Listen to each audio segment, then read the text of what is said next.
Electric discharge machining wire cut, or EDM wire cut, is the thermoelectric process to cut the conductive material using a series of sparks between the wire and the material. The working principle of the EDM wire cut is to give the pulsating DC current discharge between the wire and the material submerged in the dielectric fluid.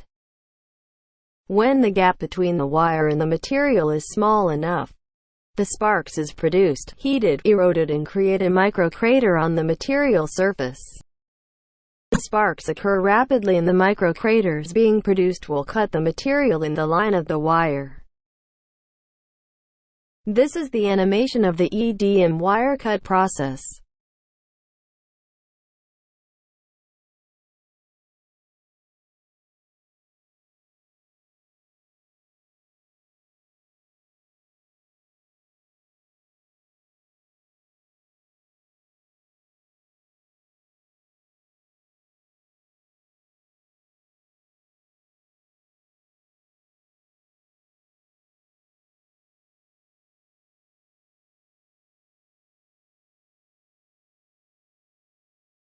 The example of the wire EDM machining using Sodic ALC800GH machine.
Thank you, and support my channel by clicking like and subscribe.